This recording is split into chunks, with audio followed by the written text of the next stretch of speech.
সপ্তম শ্রেণীর শিক্ষার্থীরা, আমরা আজকে তোমাদের 2.3 অনুশীলনীর ষষ্ঠ পার্টের ক্লাসটা করছি। ইতিপূর্বে আমরা আরও 5টা পার্ট করে ফেলেছি এবং অন্যান্য অধ্যায়ের লিঙ্কগুলো আমরা ভিডিওর নিচে ডেসক্রিপশন বক্সে দিয়ে দেবো, তোমরা সেখান থেকে দেখে নেবে। আজকে আমরা 4টা অঙ্ক করবো, 21, 22, 23, 24। তো আমরা 21 নম্বর অঙ্কটা তুলে নিলাম। লিলি একা একটি কাজ 10 ঘন্টায় করতে পারেন।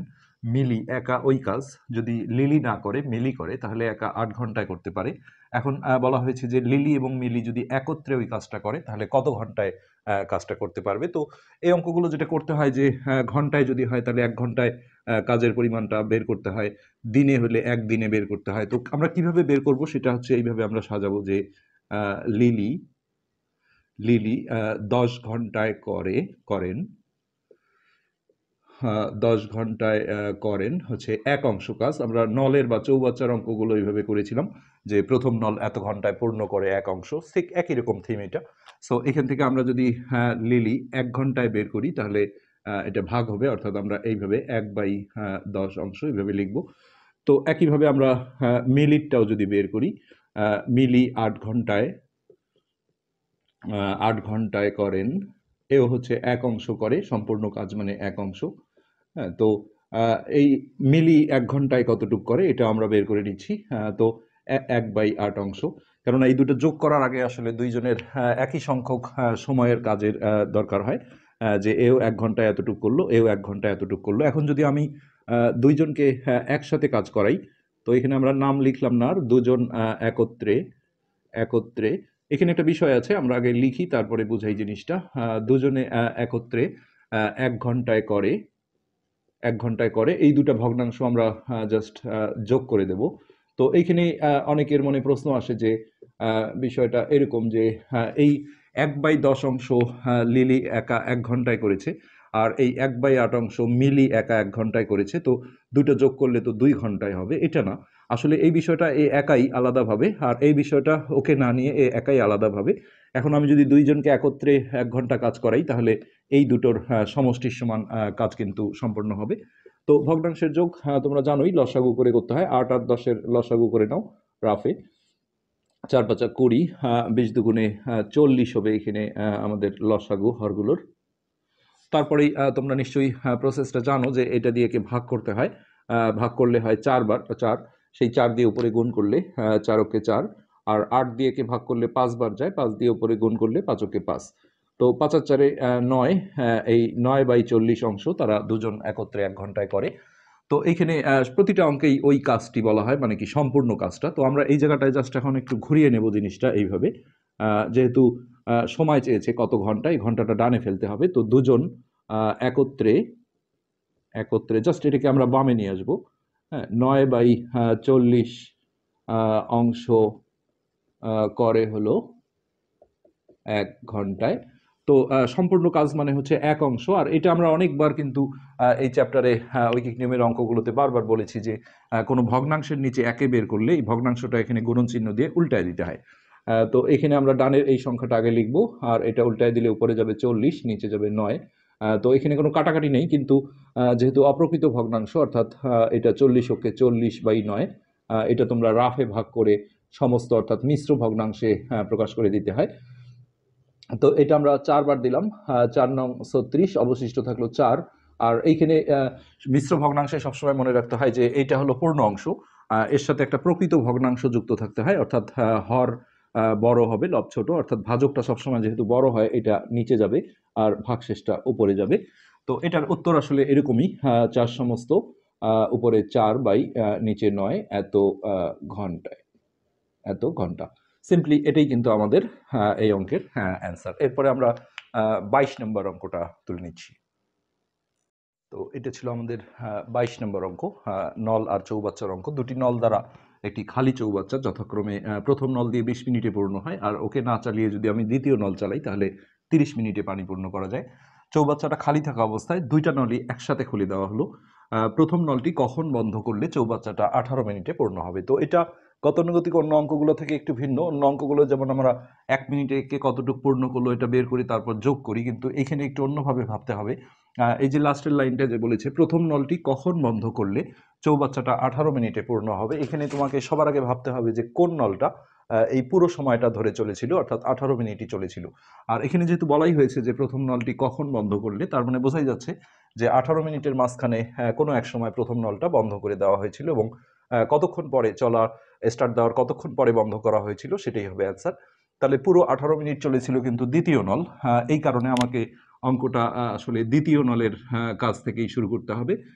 যে দ্বিতীয় নল ওই যে 30 মিনিটে ছিল, এইখান থেকে আমরা শুরু করব। দ্বিতীয় নল 30 মিনিটে পূর্ণ করে এক অংশ। তো এ যেহেতু পুরো 18 মিনিটই চলেছিল, তাহলে 18 মিনিটে কতটুকু অংশ পর্যন্ত সে পূর্ণ করেছিল সেইটা বের করে নিতে হবে। তার আগে প্রথমে অবশ্যই একে বের করতে হবে আগে। দ্বিতীয় নল 1 মিনিটে পূর্ণ করে হচ্ছে 1/30 অংশ। আর এ যেহেতু 18 মিনিটই চলেছিল, তো 18 মিনিটে পূর্ণ করে, এই 18টা উপরে যাবে, 1 গুণন 18 30। আমরা 6 দিয়ে কাটাকাটি করি, একবারে হয়ে যাবে 3 6 18, আর 6 দিয়ে কে ভাগ দিলে 5 বার যায়। সো এই 3/5 অংশ এইটা দ্বিতীয় নল হচ্ছে যে 18 মিনিটে এই অংশটা পূর্ণ করেছিল। তো এখানে আমরা জানি যে ভগ্নাংশের অঙ্কে মোট মানে 1 ধরা হয়, এখানেও আমরা মোট অংশটা 1 ধরেছি। তো সেক্ষেত্রে 1 থেকে যদি আমরা এটা বিয়োগ করি তাহলে বাকি অংশটা পাবো। এখানে আমরা লিখি যে বাকি থাকে 1 থেকে আমরা জাস্ট এটা বিয়োগ করে দেব, 1 বিয়োগ 3/5 অংশ। তো এটা হরের লসাগু করে বিয়োগ করতে হবে।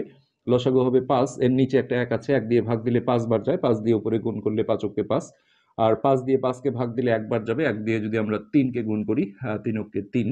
তো এই 2/5 অংশ থাকলো অংশ। তো এটা তো অন্য কেউ এসে করেনি, এটা নিশ্চয়ই তাহলে প্রথম নল করেছে, যেহেতু নলই আছে দুইটা। দ্বিতীয় নল যেহেতু 3/5 অংশ করেছে, তাহলে বাকিটা নিশ্চয়ই প্রথম নল করেছে। তো আমরা যদি এখন এটা বের করতে পারি যে প্রথম নলের আসলে এতটুকু পূর্ণ করতে কত সময় লেগেছে, হ্যাঁ, তাহলে সেটাই কিন্তু উত্তর হবে, কেননা তাকে ততক্ষণ পরেই কিন্তু বন্ধ করে দেওয়া হয়েছিল। তো আমরা এই ক্যাপাসিটি থেকে দেখব যে প্রথম নলের যে ক্যাপাসিটি ছিল, যে প্রথম নল হচ্ছে যে এখানে দেখো এক অংশটা বামে নিতে হবে, যেহেতু এর নিচে আমরা এইটা বের করব, অংশের নিচে অংশই থাকতে হবে। আর এখানে আরো একটা জিনিস দেখো যে প্রথম নলটি কখন বন্ধ করলে, তার মানে টাইম চাওয়া হয়েছে, টাইমটা ডানে থাকবে সময়টা। প্রথম নল এক অংশ পূর্ণ করে হচ্ছে যে 20 মিনিটে।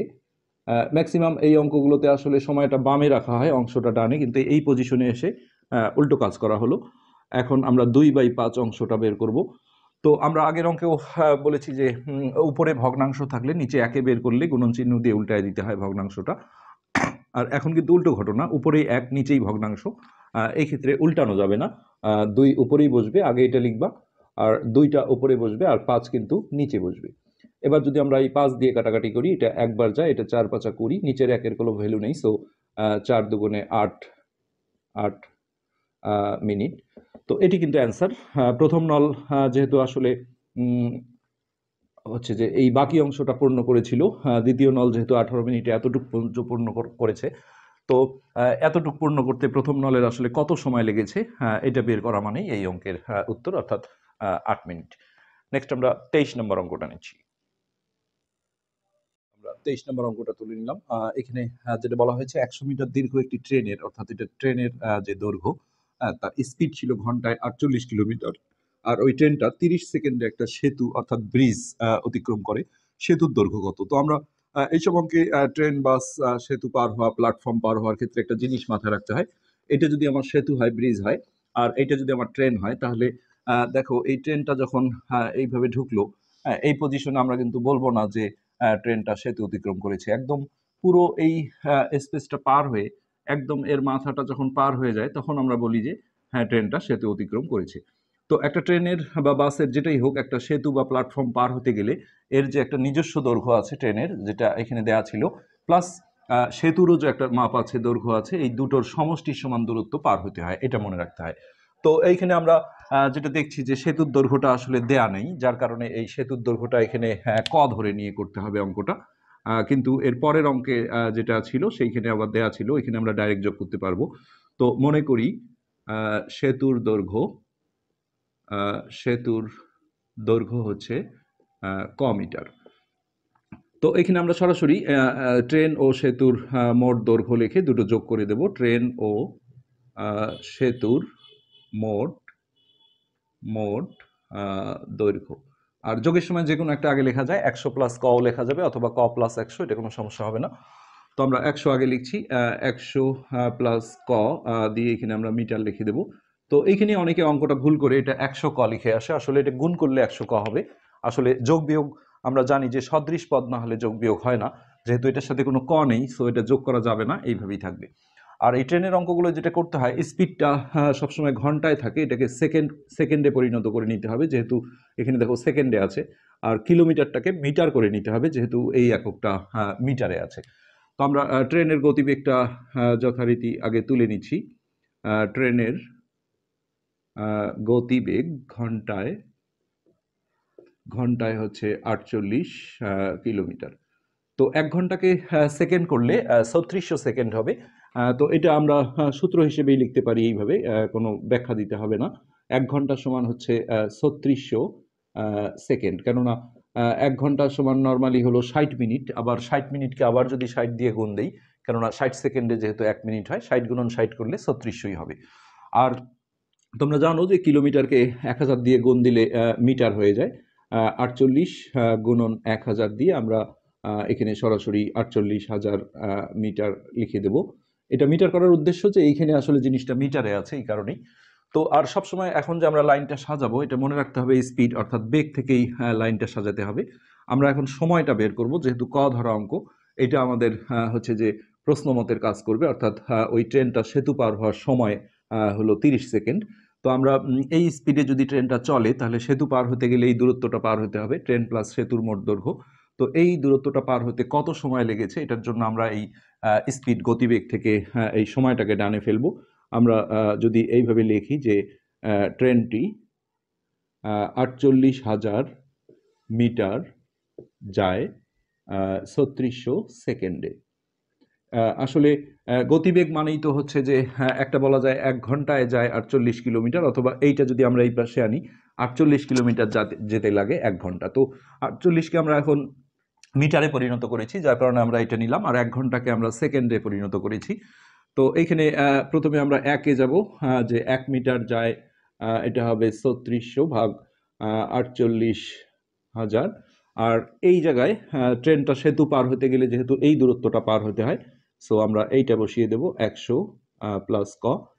এত মিটার যেতে কত সময় লাগে, এটাই কিন্তু ট্রেনটা সেতু পার হওয়ার সময়, এবং সেটা কয়ের মাধ্যমে থাকবে। আর তারপরে আমরা প্রশ্ন মতে ওইটা সমান এটা দিলেই সমীকরণ এসে যাবে একটা।